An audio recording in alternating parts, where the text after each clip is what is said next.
Hi everybody and welcome to the Saturday Surface Interval from Simply Scuba in association with Mpora. So when scuba divers are just starting out, one of the main skills that you're taught is all about your mask. You usually do a mask skill on every single training dive so that you can build up your skills and your confidence. Now, our human eyes haven't evolved to see underwater. That's why our vision goes all blurry when we open our eyes underwater. Our eyes are made to see with air all around them, and that's what your mask does. It traps a layer of air over your eyes so that you can focus clearly underwater. But being 100% airtight is quite tricky for quite a lot of things out there, let alone something that squishes onto your human face. So one of our fundamental skills is mask clearing, but there is a knack to mask skills in general to keep your mask clear and dry on the inside. So let's take a closer look. Making sure that your mask fits you properly is a skill in itself, and it all starts with trying a mask on for size. Now, we're quite lucky today in the modern masks. They are designed to fit almost any face shape out there, but it is still important to try a mask on for fit. Checking a mask for fit is very easy, and you're basically testing that the air seal is airtight and watertight all the way around your face so that water doesn't get in. How you do this is, the first thing is that you forget about the mask strap and you just place the mask onto your face, covering your eyes and your nose. Brush out any hair that might be underneath the seal and inhale through your nose ever so gently. If the mask sticks to your face, then wonderful. Only now you know that it just fits your mask, it's gonna fit your face when your mouth is completely empty. The truest way to test if a mask is gonna fit your face is to try your mask on with a mouthpiece in your mouth, because your lips and your cheeks are gonna change shape just a little bit when you actually have a mouthpiece in your mouth. So try the sniff test again, only try it with a mouthpiece in your mouth to ensure that you have a proper fit. Once you've found a mask that fits, you only want your mask strap to be tight enough to hold the mask onto your face, nothing more. For new divers, their natural instinct, if they get the smallest amount of water in their mask, or just to try and keep water from ever getting into their mask, is to have their mask strap as tight as they possibly can stand it. But this can actually make things worse. Over tightening your mask strap can change the shape of your mask seal, which effectively lets even more water in because the seal is now compromised because the mask is just squished onto your face. You'll also end the dive looking like a red panda with a huge red ring all the way around your face to show that your mask is just on way too tight. If your mask fits you properly and your mask strap isn't too tight, then you shouldn't get any amount of water into your mask. So you have a handful of skills that you need to complete, but they're all basically the same skill, just broken down into parts. Partial flood is the most common mask skill that you're going to do whilst you're actually diving after your training. When you're practicing your mask skills, the best advice is to use big, long breaths. If you think about the volume of your lungs and the volume of your mask on your face, it should be very easy to clear a flooded mask just with a single breath of air. Every time you need to clear your mask, take a good lungful of air and exhale long and slow. Too many divers try to exhale as hard and as fast as possible to try and clear it quickly, but you end up losing as much gas as what's actually getting trapped inside of your mask. The aim is to fill your mask with air, not to push the water out. That's a byproduct of filling your mask with air. Clearing your mask is all about filling it with air, so take a really deep breath and exhale fully into your mask through your nose. If there's still some water in your mask, then just take another deep breath again, and then just try it again. If you're doing it properly, then you should only really need one lungful of air to clear your mask fully. Today's episode of the Surface Interval is sponsored by Mpora. Mpora is a multi-sports channel that covers everything from snowboarding to rock climbing, surfing, and now obviously scuba diving. So if you're into your outdoor sports, then definitely check out Mpora. There's going to be links down in the sort of description below. And yeah, it's a wonderful channel with all sorts of gear reviews, so the regular news on sort of what's happening in the outdoor sports environment. So definitely check out Mpora. You need to work with your mask seal to keep water out and remove any that gets in. All around your cheeks and your forehead, you will have a wide double seal on your mask. It stops just over your top lip and just becomes a single seal, but this soft seal is what's keeping the air trapped inside your mask, so you need to learn how to use it properly. As a diver, you need to learn how to break and maintain this seal in key areas to your advantage, and there are a few things that can help. The first one is breaking the seal of your mask to let water in. So there are a couple reasons why you'd want to break your mask seals and let water in, but it's mainly to, let a small amount of water in, either for skills or to actually defog your mask underwater. For training, you need to let water in to pretend as if your mask has flooded by accident, but I'll also flood my mask on purpose just a little bit on a dive if my mask is starting to fog up.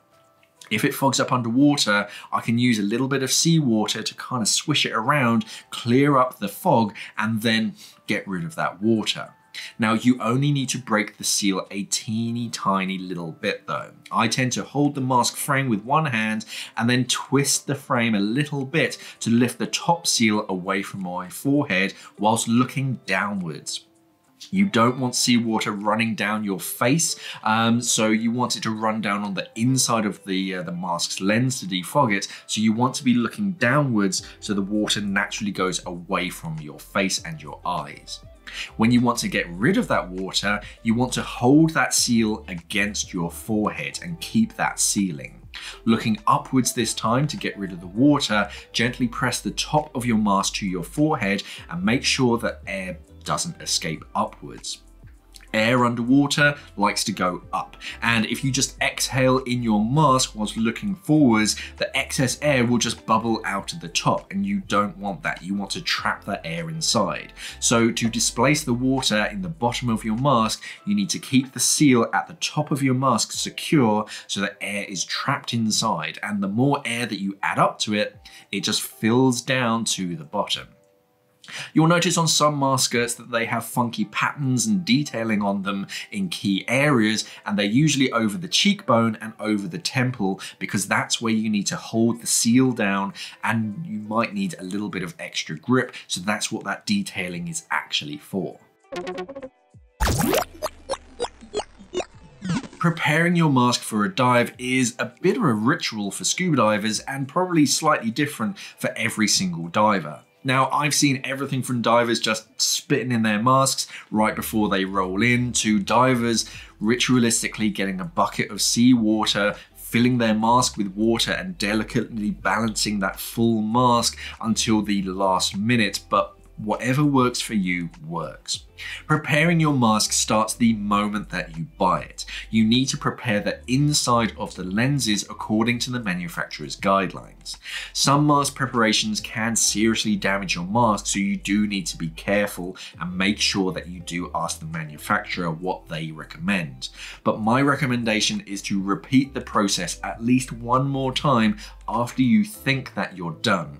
Too many times I've prepared a mask and thought it was perfect and ready to go diving, only to jump in and find 5 minutes later not being able to see what I was doing and swapping to my backup mask anyway.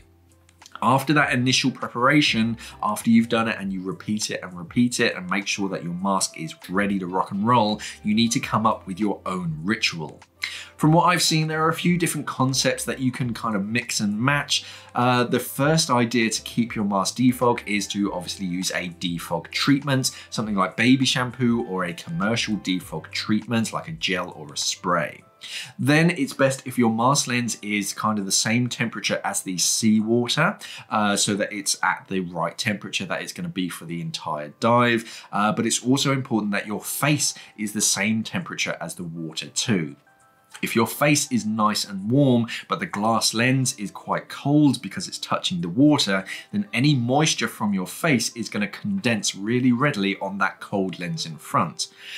It's really up to you, but I usually use a small amount of defog treatment, sort of just before the dive. And when I first hit the water, I actually take my mask off completely, give it a good sort of rinse, and then I just put my face in the water for a little while whilst I'm washing my mask. That way my mask and my face are the same temperature as the water, or at least a little bit cooler than they were normally. My backup mask has a film on the inside that helps to defog the lenses without any kind of treatment or preparation, so I don't have to worry too much about that, and that way it just keeps it clear if I ever need it to sort of donate or to sort of swap to it myself. My final point resonates with the second one really, but it was kind of important enough just to have its own chapter. So I mentioned earlier that we breathe in through our mouth and out through our nose to clear a mask. And this is the beginning of what we call airway control. Good airway control basically means that you can decide where air comes from and where it goes so that you can use it as a tool as well as keep water away from where it shouldn't be. When doing mask skills, it's best to breathe in through your mouth and out through your nose. It usually doesn't matter that much on dry land, whether you breathe in through your nose or out through your mouth or whatever, but underwater, it's good to be able to control which way the air is going. Breathing out of your nose is good whilst you're descending to relieve a squeeze as you go down, but that's kind of where you should really leave breathing out through your nose. Breathing out through your nose releases nice, warm, humid air from your lungs into your mask. So the more you do it, the more likely you are to fog up your mask. So you shouldn't really be doing it constantly during your dive. Whilst you're diving, do your best to only use your mouth to breathe in and out. Your nose is only going to be for special occasions. But whenever you're using your nose, you're going to be exhaling. Under no circumstances will you be sniffing whilst you're diving. Now, to be honest, you won't get very far sniffing whilst wearing a mask because there's not a great deal of air volume in there, but the best that you'll ever do is you're going to be sniffing up a bit of seawater that's trapped in at the bottom of your mask, which you don't want to do.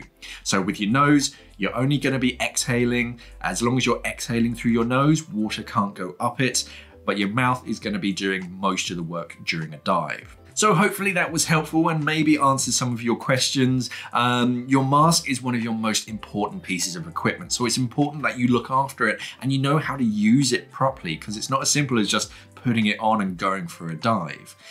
After a dive, give it a good wash with soapy water just to kill any nasties that may be trying to grow on the inside of your mask, and always keep it out of direct sunlight so that it's nice, fresh and clean. Now, I used to do a lot of teaching in a swimming pool and thought that the chlorine in the water would be enough to keep my mask clean from nasties, but so do wash it religiously and keep it nice and dry and clean out of the sunlight when you're storing it. So let me know your best mask tip down in the comments below. I mean, come on, I want to hear something that I have never ever heard of before to help other divers with their mask skills. Don't forget to subscribe to the Simply Scuba channel and of course check out the Mpora channel for more extreme sports news. Thank you for watching and safe diving.